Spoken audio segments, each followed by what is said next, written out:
નમસ્કાર.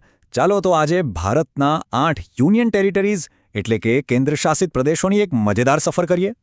આ એવા પ્રદેશો છે જે ભારતની વિવિધતા અને એના વહીવટની એક ખાસ ઓળખ બતાવે છે. સારું, તો ચાલો આખી વાતને એક રસપ્રદ સવાલથી શરૂ કરીએ. ક્યારે વિચાર્યું છે કે એક બાજુ હિમાલયનું વિશાળ રણ, બીજી બાજુ દરિયા વચ્ચે સુંદર ટાપુઓનો ખજાનો અને ત્રીજી બાજુ દેશની ધમધમતી રાજધાની, આ ત્રણેયમાં કોમન શું હોઈ શકે? અને જવાબ છે 8. હા, આ બધી જ જગ્યાઓ છે ભારતના 8 અનોખા કેન્દ્રશાસિત પ્રદેશોનો ભાગ. એટલે કે એવા પ્રદેશો જેના પર સીધું જ કેન્દ્ર સરકારનું શાસન હોય છે. અને સાચું કહું તો આ દરેકની સ્ટોરી એકદમ અલગ અને રસપ્રદ છે. પણ આપણી આ ટૂર શરૂ કરીએ એ પહેલાં એક નાનકડો પણ મહત્વનો સવાલ.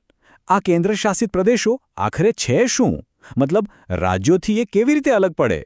ચાલો ફટાફટ એની બેઝિક વાતો સમજી લઈએ. જુઓ, ભારતમાં ટોટલ 8 કેન્દ્રશાસિત પ્રદેશો છે. હવે આમાં એક રસપ્રદ વાત એ છે કે દિલ્હી અને જમ્મુ કાશ્મીર આ બે એવા છે જેમની પાસે પોતાની વિધાનસભા પણ છે. અને એ પણ યાદ રાખવા જેવું છે કે 2019 અને 2020માં કેટલાક મોટા ફેરફારો થયા, જેના કારણે આ પ્રદેશોનું આખું માળખું જ બદલાઈ ગયું. ચાલો તો સફર શરૂ કરીએ. અને આપણો પહેલો સ્ટોપ છે ભારતની મુખ્ય જમીનથી દૂર ખૂબસૂરત સમુદ્રની વચ્ચે આવેલા ટાપુઓ પર. તો સૌથી પહેલા વાત કરીએ અંદમાન અને નિકોબારની.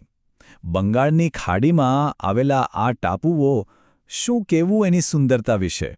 એકદમ ચોખ્ખા દરિયાકિનારા, ગાઢ જંગલો, બધું જ અદ્ભુત છે. અને હા, એની રાજધાની છે પોર્ટ બ્લેર. હવે આવીએ લક્ષદ્વીપ પર. અરબી સમુદ્રમાં મોતી જેવા પથરાયેલા આ ટાપુઓ છે ને, એ વિસ્તારની રીતે ભારતનો સૌથી નાનો કેન્દ્રશાસિત પ્રદેશ છે. આ એક બહુ મોટો ફેક્ટ છે. અને એની રાજધાની છે કવરત્તી. જરા આ જુઓ તો, કેટલી મજેદાર સરખામણી છે. એક બાજુ સૌથી નાનો પ્રદેશ લક્ષદ્વીપ અને બીજી બાજુ સૌથી મોટો લદ્દાખ. આ જ તો ભારતની ખાસિયત છે નહીં? કેટલી બધી વિવિધતા. સારું, તો હવે દરિયામાંથી સીધા પહાડો પર જઈએ. આપણી ગાડી હવે વળશે ઉત્તર તરફ, હિમાલયની ઊંચાઈઓ પર આવેલા એવા પ્રદેશો તરફ જે ખૂબ જ સુંદર અને એટલા જ મહત્વના છે. અને આ રહ્યું લદ્દાખ, જેને ઊંચા ઘાટોની ભૂમિ પણ કહેવાય છે. વિસ્તારમાં આ ભારતનો સૌથી મોટો કેન્દ્રશાસિત પ્રદેશ છે.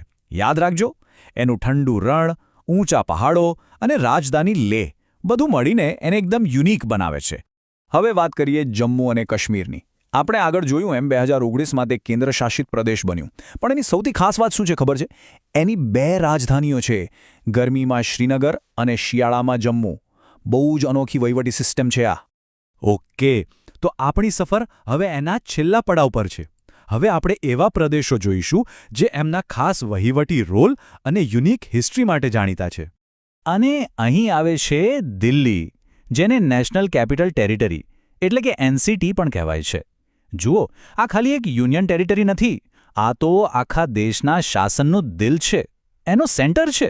ભારતની રાજધાની નવી દિલ્હી એ અહીં જ તો છે.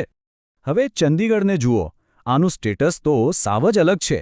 જરા વિચારો, એક જ શહેર અને એ 2 રાજ્યો પંજાબ અને હરિયાણા બંનેની રાજધાની છે. અને એટલું જ નહીં, એ પોતે પણ એક કેન્દ્રશાસિત પ્રદેશ છે. કમાલ છે નહીં? અહીં એક લેટેસ્ટ ચેન્જની વાત કરીએ. 2020માં શું થયું કે દાદરા અને નગર હવેલી અને દમણ અને દીવ, આ 2 અલગ અલગ પ્રદેશોને ભેગા કરી દેવામાં આવ્યા. અને હવે આ બંને મળીને એક જ યુનિયન ટેરિટરી છે. અને એની રાજધાની દમણ છે. અને આપણો છેલ્લો સ્ટોપ છે પુડુચેરી. આ જગ્યાની વાત જ અલગ છે. કારણ કે અહીં એક સમય ફ્રેન્ચ લોકોનું રાજ હતું. એટલે જ અહીંના કલ્ચરમાં, બિલ્ડિંગ્સમાં અને લોકોની લાઇફસ્ટાઇલમાં પણ એક ફ્રેન્ચ ટચ જોવા મળે છે. આ જ વસ્તુ એને બીજા બધાથી એકદમ અલગ બનાવે છે. તો બસ, આપણી આ નાનકડી પણ મજેદાર સફર અહીં પૂરી થઈ. આપણે ટાપુઓ જોયા, પહાડો જોયા અને ખાસ શહેરો પણ જોયા. તો હવે આ બધાને ભેગા કરીને આખું ચિત્ર કેવું દેખાય છે એ જોઈએ.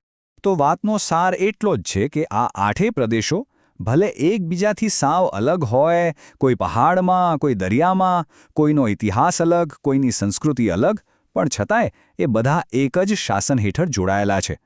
લદ્દાખના ઊંચા પહાડોથી લઈને લક્ષદ્વીપના નાનકડા ટાપુઓ સુધી, આ જ તો છે ભારતની અદ્ભુત વિવિધતાનું